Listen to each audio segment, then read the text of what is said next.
कहाँ मन का मैल धुलेगा? सत्संग में धुलेगा। सत्संग ही मन के मैल को धोने का एक साधन है और कहीं दुनिया में साधन नहीं है कि और कहीं हमें वो साबुन मिलेगा और हम उससे रगड़ रगड़ करके नहा लेंगे फिर हमारा मैल धुल जाए। उसको धोने का एक ही जगह है, सत्संग, संत गुरुजनों की संगत, उनके निर्मल वाणी, वहीं से हमें मन के मैल को धोने का साबुन मिलने वाला है। इसीलिए सदगुरु कबीर साहब ने एक भजन में कहा है, अमरपुर लई चलू हो सजना। अमरपुर क्या है? सरिता भाभी बताएंगी। अमरपुर कहाँ है? यशवंत भैया बताएंगे। अपनी आत्मा ही अमरपुर है और बाहर का अमरपुर क्या है? सत्संग है। क्या कह रहे हैं सदगुरु कबीर साहब? अमरपुर लई चलू हो सजना। सजना किसको कहते हैं? प्रियतम को। प्रियतम हमारा सदगुरु होता है। वो हमें उसके लिए सदगुरु कबीर साहब कह रहे हैं, हे गुरुदेव, हे सदगुरु, हे प्रियतम, हमें अमरपुर में ले चलो, क्योंकि वही एक जगह है जहाँ से हमें बोध होगा, ज्ञान होगा, हमारे मन के विकार धुलेंगे और उस शांति दशा को मैं भी पा जाऊंगा। उस अमरपुर देश में हमें ले चलो। अब उस अमरपुर में जाने का जो मार्ग है वो बड़ा अड़बड़ है, टेढ़ा है। ऐसे वहाँ पहुँच भी नहीं सकते, क्योंकि हम जैसे सोचते हैं सत्संग में चलते हैं, तैसे कोई न कोई बहाना मिल जाता है। कोई आ ही गया घर में, अब कैसे हम जाएं छोड़ करके? बाधा पड़ गई, कहीं कोई काम आ गया, कहीं जाना है। वहाँ पहुँचने के लिए हमें बहुत सारी बाधाओं को टालना पड़ता है, बहुत सारे चीज़ों को नज़रअंदाज करना पड़ता है। नहीं, मन में जब हम विवेक करते हैं, विचार करते हैं, हमें महत्व किसको देना है, क्योंकि हम आज सत्संग को छोड़ करके काम को महत्व दे दिए ज़्यादा, तो वो काम तो हमारे आने वाला है नहीं, वो बाद में भी कर सकते हैं, लेकिन सत्संग बाद में नहीं हो पाएगा, क्योंकि थोड़ी देर के लिए हमें मिलता है। 1 घड़ी, आधी घड़ी, 1 घंटा, आधा घंटा, 1.5 घंटा, 2 घंटा बहुत हो गया तो, नहीं तो इससे ज़्यादा आप कहीं सत्संग सुनने को नहीं मिलता है, किसी को समय ही नहीं है बैठने को। तो हम महत्व किसको दे रहे हैं, इसका जब विचार करते हैं तब हम सत्संग में पहुंच पाते हैं। नहीं, बहुत सारे काम है हमारे पास कि वो हमें रोकते हैं। अरे ये पड़ा रह जाएगा, वो पड़ा रह जाएगा। माताएं क्या कहती, बच्चों को स्कूल से आने का टाइम रहता है साहब, उनको कुछ नाश्ता देना पड़ता है, घर के उनके मालिक हैं, उसी टाइम उनको सत्संग से ड्यूटी से आना है, घर में ही हम नहीं रहेंगे तो कौन पानी देगा। ऐसे बहुत सारी उलझनें हमारे जीवन में आ जाती हैं कि वो रोक लेती हैं हमको और हम रुक जाते हैं। लेकिन कब रुकते हैं? जब हम सत्संग को महत्व नहीं देते हैं। हमें यहाँ यही जगह पर हमें विवेक करना होता है कि हम जिसके लिए अपना अमूल्य समय हम कहाँ अपना लगा रहे हैं। हम उस जगह लगा रहे हैं जो हमारे काम आने वाला है, निजी अपना है, कि उस जगह लगाने वाले हैं कि जो हमारे काम नहीं आएगा। तो उस सत्संग की जो जगह है, साहब क्या कह रहे हैं, अमरपुरी की साकर गलियां अड़बड़ है चलना। उस अमरपुर की गली में जाने का जो रास्ता है वो बड़ा अड़बड़ है, बड़ा सकरा है। इतना सकरा है कहीं हम उसमें फंस न जाएं, चल पाएंगे कि नहीं, बड़ा फिसलन भरा है, बड़ा अड़बड़ है वो रास्ता। सदगुरु कबीर साहब ने कहा है कि कबीर का घर शिखर पर, जहाँ सिलहली गैल, पाँव न टिके पपील का, तहाँ खलकन लादे बैल। साहब कहते हैं जो स्थिति का दशा है, जो शांति की दशा है, जो अमरपुर है, वहाँ जाने का जो रास्ता है वो बड़ा फिसलन से भरा है। हम फिसल जाते हैं, वही कहीं न कहीं बाधा आ जाती है, हम फिसल जाते हैं, उस अपने रास्ते पर हम चल नहीं पाते, बड़ा रपटीला है वो। वहाँ पर चींटी का भी पैर नहीं टिक सकता है। साहब कहते हैं इतना बारीक है वो जो रास्ता है, इतना फिसलन से भरा हुआ है, वहाँ चींटी का भी पैर नहीं टिक सकता, और हम उस पर बैल का बोझा लाद के चलते हैं। अब कोई जहाँ चींटी कभी भार नहीं जा सकता है, वहाँ पर कोई बैल का बोझा लाद करके चलेगा तो चल पाएगा? नहीं चल पाएगा। साहब कहते हैं वो बड़ा सकरा है, बड़ा फिसलन से भरा है। क्यों? क्योंकि हमारे पास बहुत सारी गंदी आदतें हैं, बहुत सारे हमारे मन में विकार हैं, मोह माया के अनेक प्रकार के विकार हैं। वो हमें उस पर चलने नहीं देते हैं, वो अपनी ओर खींच लेते हैं। कहाँ सत्संग में जाओगे, अरे यहाँ चलो, और कहीं चलते हैं, या सो जाते हैं, अब कहाँ जाएं, दिन भर थके हैं। ऐसे बहुत से बहाना हमारा मन बनाने लगता है। साहब कहते हैं बड़ी साकर गली है, उस पर चलने के लिए हमें बहुत मेहनत करना पड़ेगा, तब हम उस रास्ते पर चल पाएंगे। ऐसे नहीं चल सकते हैं। जो भक्ति का पथ है, कबीर साहब ने कहा राई 10वें भाई, राई के 10वें भाग के बराबर है। मतलब इतना महीन है, इतना बारीक है, उस पर सबके बस का चलना नहीं है। भक्ति का मार्ग झीना रे। साहब कहते हैं जो भक्ति का मार्ग है बहुत झीना है, बहुत पतला है, इस पर सब नहीं चल सकते हैं। जिसके अंदर बहुत सद्गुरु की कृपा होगी, जो अनेक जन्मों का पुण्य कमाया होगा, वही भक्ति कर सकता है। सबके बस का नहीं है भक्ति के मार्ग पर चलना। बहुत इसमें परेशानियां आती हैं, बहुत सारे झेलना पड़ता है। कहते हैं गुरुदेव जी बताते थे अपने जीवन की सच्ची घटना, हम सब सुने हैं, कि एक गांव में एक भगत हो गए, तो पता नहीं गांव वाले कहे अभी ये सच्ची घटना, ये सब होता है। हमें हमारे जन्मभूमि के पास अभी हम लोग गए थे तो पता चला एक भाई ब्राह्मण है, तो वो कबीर साहब से जुड़ गए। एक साहेब बंदगी, एक साहेब है, साहेब बंदगी उनको बोलते हैं, तो वहाँ से जुड़ गए। साहेब बंदगी कहते हैं, इसे कुर्ता पैजामा में रहते हैं वो लोग और सत्संग करते हैं, तो वहाँ से वो जुड़ गया। बहुत बड़ी संख्या में उनके भक्त हैं, यूपी में उनका बड़ा प्रचार प्रसार है, तो उनके यहाँ से जुड़ गया। फिर पता नहीं एक बार हम लोग भी गए थे, साहेब जी गई थी, तो उसको पता चला साहेब लोग आई हैं, लाओ अपने घर बुला लेता हूँ भोजन में। तो हम लोग भी गए, उसके यहाँ भोजन हुआ, सत्संग हुआ, फिर आए। फिर गांव के जो ब्राह्मण लोग थे उसको ऊपर बड़ा दबाव डाले, अब तुम कबीरपंथी बन रहे हो, अब तुम ब्राह्मणों को छोड़ करके कबीरपंथी बन रहे हो, उसमें जा रहे हो, वहाँ भोजन भंडारम जाते हो, उन लोगों को बुलाते हो, अब तुमको हम लोग छोड़ देंगे समाज से। अब बताओ कितना बेचारा, अब क्या करे, अब समाज छोड़ देगा तो उसकी बेटियां हैं 4-5, उनकी शादी करना है, बड़ा उसके लिए तो समस्या खड़ी हो जाएगी। बेचारा बुलाना बंद कर दिया वो डर के मारे। तो ये सब होता ही है। तो ऐसे कहीं गुरुदेव जी जाते थे, उसके भक्त हो गया, तो उसके घर में, उसके घर को लोग छोड़ दिए, कोई उसके घर जाते ही नहीं थे, उसके खेत में काम करने नहीं जाते थे। यहाँ तो गांव के लोग पूरा बांध देते हैं, अब तुम नहीं मानोगे, नहीं करोगे ऐसा तो तुम्हारे घर कोई जाएगा ही नहीं, नियम बना दिए थे, कोई जाता ही नहीं था। बेचारा 2-2 जोड़ी बैल लेकर के अपने खेतों में काम करता था, पूरा अपने ही पिता और पुत्र करते थे, मजदूर तक कोई नहीं लगता था। तो कितना मतलब झेलना पड़ता है, बहुत सारी परेशानियां आती हैं। तो मैं कह रही थी कि सदगुरु कबीर साहब क्या कह रहे हैं कि ये जो भक्ति का मार्ग है कैसे है, बड़ा सकरा है।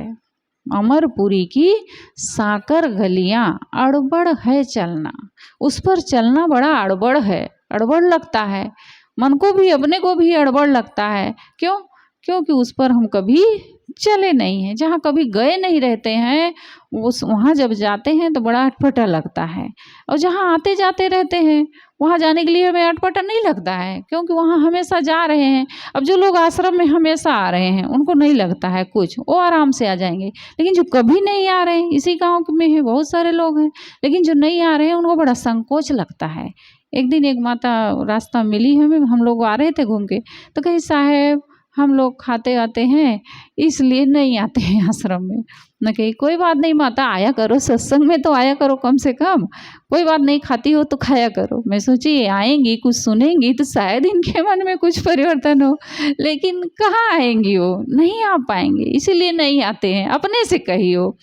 तो जिस रास्ते पर हम नहीं चले रहते हैं उस पर चलना बड़ा अटपटा लगता है।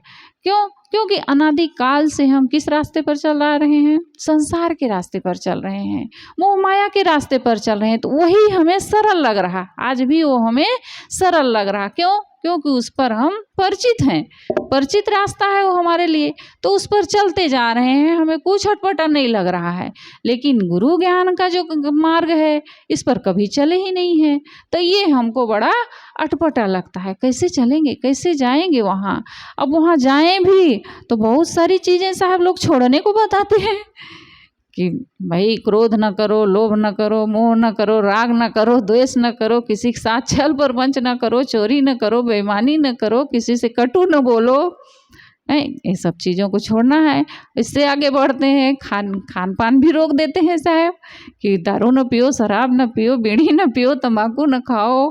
माताएं हैं तो मंजन घिसती हैं, तो मंजन मत घिसो। ये सब चीज़ें रोकते हैं साहब लोग। अब कैसे जाएं? वहाँ पर जाएंगे तो हमें सब छोड़ना पड़ेगा।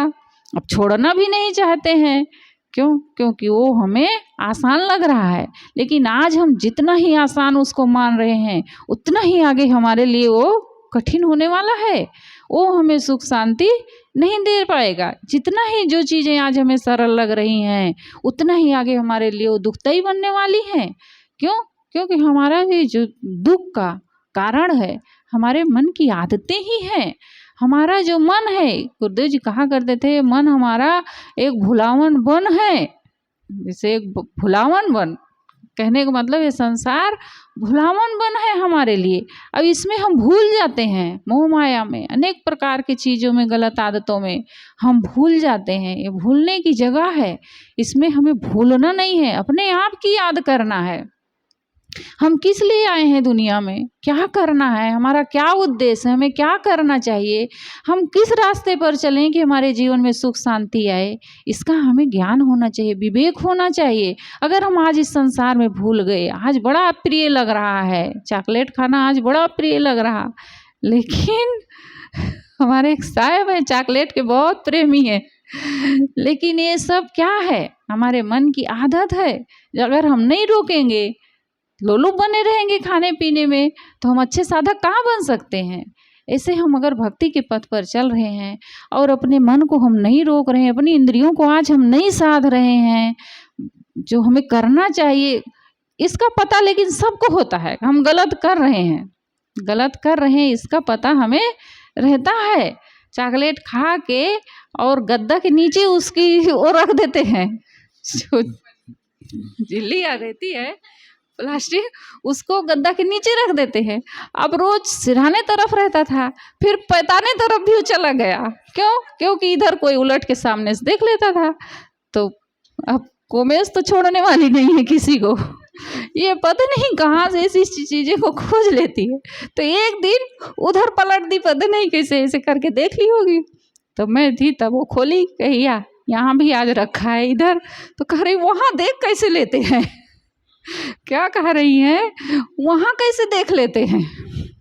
मतलब रोज तो इधर सामने में देखना चाहिए, जो देखेगा देखेगा। इनको ये था कि यहाँ देख लिए वहाँ थोड़े कोई देखेगा। लेकिन हमारी जो गलतियाँ होती हैं वो पकड़ जाती हैं। हमारी अच्छी आदतों कोई ध्यान नहीं देगा, लेकिन गलत आदतें जरूर पकड़ा जाती है। गुरुदेव जी बराबर कहते थे, लहसुन प्याज खाओगे तो दुर्गंधी की डकार आएगी, उससे कोई तुम्हें बचाने के, तुम चाहे जितना कंबल ओढ़ लो, रजाई ओढ़ लो, उसके भीतर खाओ तो भी उसकी खुशबू आ ही जाती है। तो मैं क्या कह रही थी कि हम सुपरिचित रास्ते पर चलते हैं, जिस पर अनादिकाल से हमारा मन चलता आया है, वही रास्ता हमें आज प्रिय लग रहा और हम उसमें बड़े आसानी से चलते जा रहे हैं, विवेक नहीं करते हैं। साहब कहते हैं बड़ा अड़बड़ है उस रास्ते पर चलना। लेकिन फिर क्या हुआ? ठोकर लगी गुरु ज्ञान शब्द की, उघर गए झपना। साहब कहते हैं कि उस रास्ते पर चल रहा था, अनादिकाल से चलता आया था, विषयों के मार्ग में चल रहा था, शब्द स्पर्श रूप रस गंध सब बड़े अच्छे लग रहे थे। लेकिन हुआ क्या? गुरु के ज्ञान का हमें ठोकर लग गया। ठोकर लगी गुरु ज्ञान शब्द की, गुरु के ज्ञान के शब्दों की हमें ठोकर लग गई। ऐसी चोट मारी गुरुदेव ने, उघर गए झपना, यानी हमारे विवेक के नेत्र खुल गए। ऐसी ठोकर लगी गुरु ज्ञान के, हम सबको ठोकर ही तो लगा है, तभी तो आज सत्संग से जुड़े हैं, गुरु से जुड़े हैं, उनके भक्ति के मार्ग पर चल रहे हैं। वो भीतर प्रेरित करता है, लगता है हम गलत कर रहे हैं, वही तो ठोकर है, वही तो गुरु का ज्ञान है कि जिससे हमें ज्ञान हो गया है नहीं, हमें गलत नहीं करना है, किसी के साथ हमें किसी को कटु नहीं बोलना है, किसी के साथ हमें छल छदम नहीं करना है, हमें अच्छे रास्ते पर चलना है। नहीं, हमें सत्संग में जाना है। मन कचोटता है हम यहाँ फालतू बैठे हैं, इससे अच्छा सत्संग में चले जाते, वहाँ अपने समय को तो 1 घंटे हम अच्छी जगह लगा देते। ये ठोकर ही लगता है तभी हम आते हैं, नहीं आ पाते, हम अपने समय को कहीं और बर्बाद करते, किसी दूसरे की राग देश की चर्चा में लगे रहते।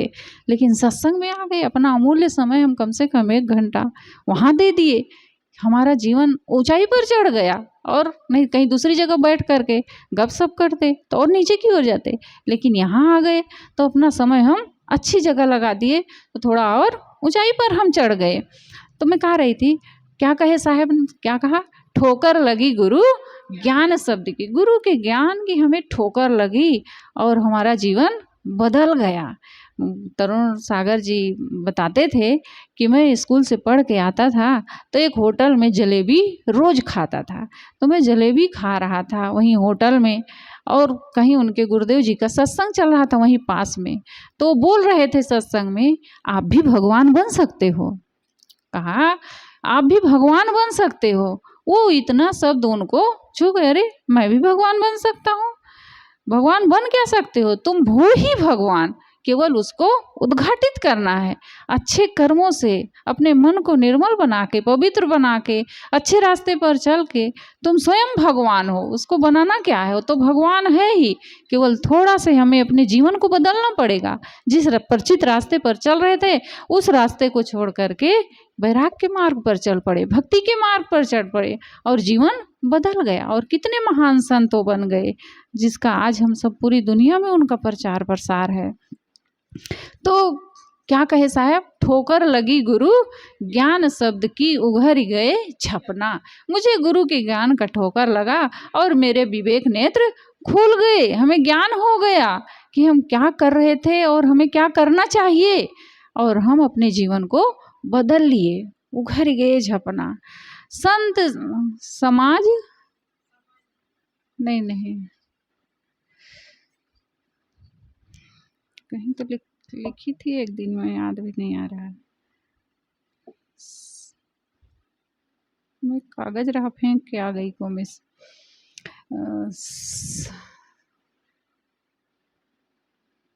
संत समाज सभा जहाँ बैठी वहीं पुरुष अपना, एक और है पंक्ति बीच में, भूल रही हूँ उसको।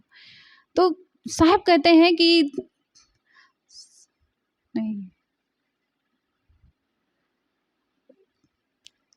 लागी बजरिया कैसे है, वही अमरपुर लागी बजरिया। साहब कहते हैं उस अमरपुर में बाजार लगा है। कौन सा बाजार लगा है, हम सब बैठे हैं ना, ये बाजार ही है, वही अमरपुर लागी बजरिया। उस अमरपुर में बाजार लगा है। कौन सा बाजार लगा है, सत्संग का बाजार लगा है, ज्ञान का बाजार लगा है। संतों के रोजगार ज्ञान को बेच खरीद यह काज हो।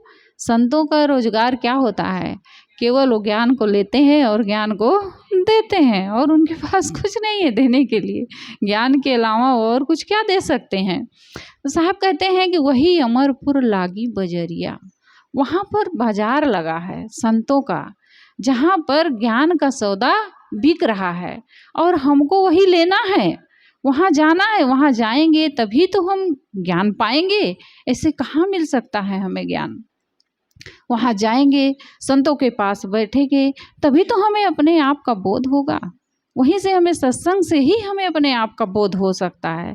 संत समाज सभा जहाँ बैठी, जहाँ पर संतों का समाज है, उनकी सभा बैठी हुई है, वहीं पर इसका हमें बोध होगा, ज्ञान होगा। उनके बीच में जब हम जाएंगे, बैठेंगे, सत्संग सुनेंगे, उनकी वाणियों को सुनेंगे, तब भी हमें अपने आप का बोध हो सकता है। वही पुरुष अपना, साहब कहते हैं वही वही अपना पुरुष, कहने का मतलब है साहब का, वहीं से हमें अपने आप का बोध होगा। कहत कबीर सुनो भाई साधो, भाव सागर तरना। साहब कहते हैं जब उनका सहारा लेंगे, आधार लेंगे, तभी तो हम वहाँ तक पहुँच पाएंगे, उस अमर स्थिति तक, उस शांति दशा तक। हम कब पहुँचेंगे वहाँ? कैसे पहुँचेंगे? जो उस रास्ते पर चले हैं, जिनको उस रास्ते का पता है, वही तो हमें वहाँ तक पहुँचा सकता है। कबीर साहब ने साखी में कहा है, गांव ऊंचे पहाड़ पर औ मोटा की बाँ, कबीर रस ठाकुर से ये उबरिए जाकी छां। साहब कहते हैं कि हमारी जो स्थिति है, जो अमर स्थिति है, जो शांति दशा है, वो बहुत ऊंचे पर है। जो हमारा गांव है, गांव का मतलब है हमारी शांति दशा, वो बहुत ऊंचाई पर है, पहाड़ पर है। और साहब कहते हैं आओ, और तुम्हें वहाँ जाना भी है, बिना वहाँ गए तुम्हें सुख शांति नहीं मिल सकती है। उस शांति दशा को ऐसे नहीं प्राप्त कर सकते हो। साहब कहते हैं कि गांव ऊंचे पहाड़ पर, बहुत ऊंचाई पर है, पहाड़ पर है, आओ, और तुम्हें वहाँ जाना भी है तो क्या करना होगा? मोटा की बाँ। साहब कहते हैं मोटा की बाँ पकड़ लो। मोटा किसको कहते हैं? गुजराती शब्द है मोटा। वहाँ बड़े भाई को मोटा कहेंगे, बड़े पिताजी को मतलब मोटा पप्पा कहेंगे, और बड़े भाई को मोटा भाई कहेंगे, मोटी मम्मी कहेंगे, मोटी बहन कहेंगे, ऐसे बोलते हैं वहाँ के लोग।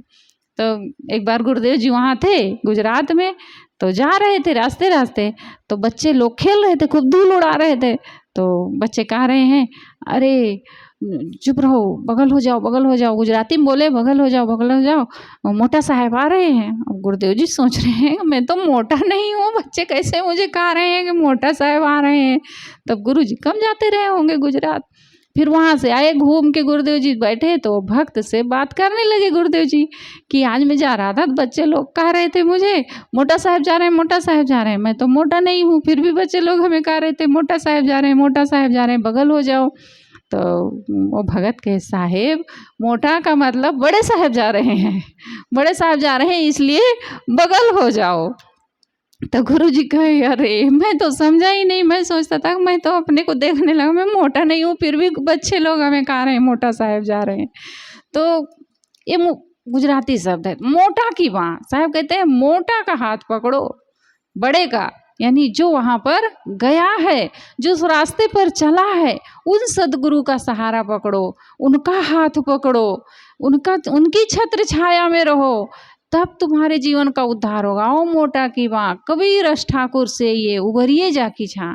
साहब कहते हैं ऐसे ठाकुर की सेवा करो। ठाकुर हमारे सदगुरु हैं, उनकी सेवा करो, उनकी शरण लो। जहाँ धीर गंभीर अति निश्चल, तहाँ उठ मिलऊं कबीरा। साहब कहते हैं जहाँ धीर गंभीर महापुरुष हैं, वहाँ उनके पास उठ करके जाओ, उनसे मिलो, उनके पास बैठो, उनकी शरण लो, तब तुम्हें ज्ञान होगा, तब तुम्हें बोध होगा। उनका सहारा पकड़ो। और भी सदगुरु श्री पूर्ण साहब ने कहा, तिनको चरणोदक सही, तिनको महाप्रसाद, तिनको दर्शन नित्य सही, जिनकी मिटी उपाधि।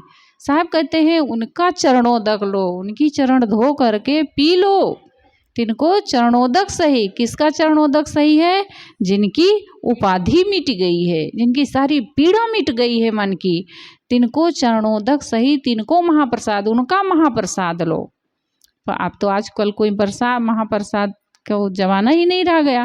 पहले गुरुदेव जी जब भोजन पा लेते थे तो उसी में से इतना ले करके और सब भक्तों को बांटते थे, महाप्रसाद महाप्रसाद ऐसे कर दे। गुरुदेव जी इसका रोक लगाए, कोई खाना चाह रहा है भाई, कोई जूठा मानते हैं बहुत लोग, और जिसके पास भक्ति है, श्रद्धा है, विनम्रता है, वो खा भी लेता है अपने सदगुरु का जूठा।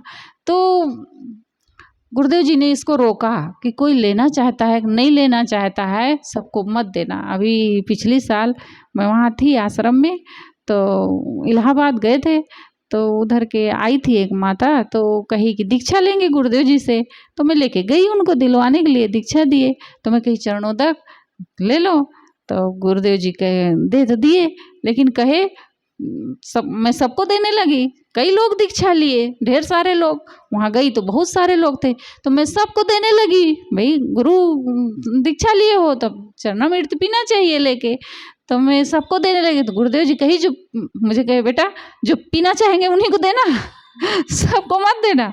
तो पूछ के मैं कही तो फिर दीक्षा लेने कोई मतलब ही नहीं है, क्यों गुरु की शरण में सिर झुकाए हैं भाई।